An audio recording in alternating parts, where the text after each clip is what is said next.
Il ne put rien reprendre dans ses paroles devant le peuple, mais étonné de sa réponse, ils gardèrent le silence. Luc 20, 26. Nous lisons dans Ésaïe 11, 2 à 5, l'Esprit de l'Éternel reposera sur lui, esprit de sagesse et d'intelligence, esprit de conseil et de force, esprit de connaissance et de crainte de l'Éternel. Il respirera la crainte de l'Éternel. Il ne jugera point sur l'apparence, il ne se prononcera point sur un oui-dire, mais jugera les pauvres avec équité, et il prononcera avec droiture un jugement sur les malheureux de la terre. Il frappera la terre de sa parole comme d'une verge, et du souffle de ses lèvres, il fera mourir le méchant. La justice sera la ceinture de ses flancs, et la fidélité la ceinture de ses reins. C'est ici la quatrième œuvre du Saint-Esprit dans la vie du Seigneur Jésus-Christ, une parfaite sagesse. Chaque parole qu'il prononçait était pleine d'autorité et de puissance. Voyez, Matthieu 7, 29, car il enseignait comme ayant autorité, et non pas comme leurs scribes. Et Jean 7, 46, les huissiers répondirent, jamais homme n'a parlé comme cet homme. Dans Ésaïe 42, 1 à 4, nous lisons, voici mon serviteur que je soutiendrai, mon élu, en qui mon âme prend plaisir. J'ai mis mon esprit sur lui. Il annoncera la justice aux nations, il ne criera point, il n'élèvera point la voix, et ne la fera point entendre dans les rues. Il ne brisera point le roseau cassé, il n'éteindra point la mèche qui brûle encore. Il annoncera la justice selon la vérité, il ne se découragera point, il ne se relâchera point jusqu'à ce qu'il ait établi la justice sur la terre.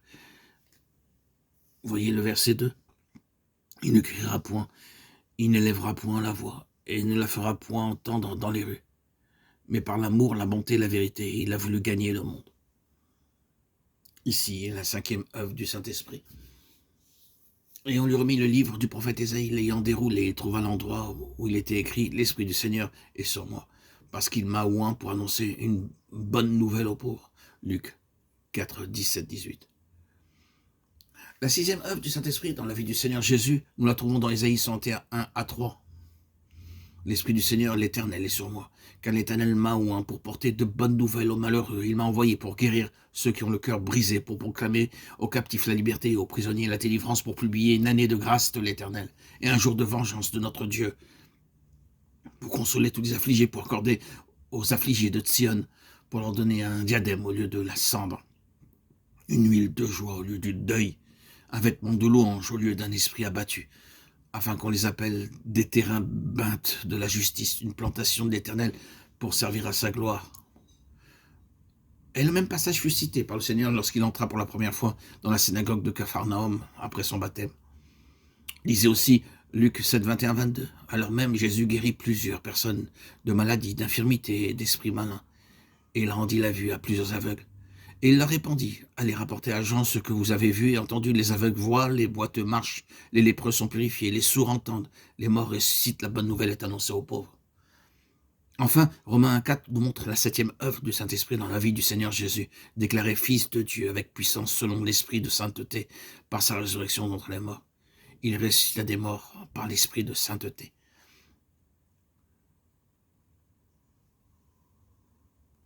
C'est en voyant cette œuvre du Saint-Esprit dans la vie du Seigneur Jésus-Christ que nous pouvons avoir et connaître le secret. Nous ne pouvons avoir la plénitude du Saint-Esprit sans satisfaire ses principes divins. Tout ce que Dieu fait, il le fait d'après des lois divines immuables.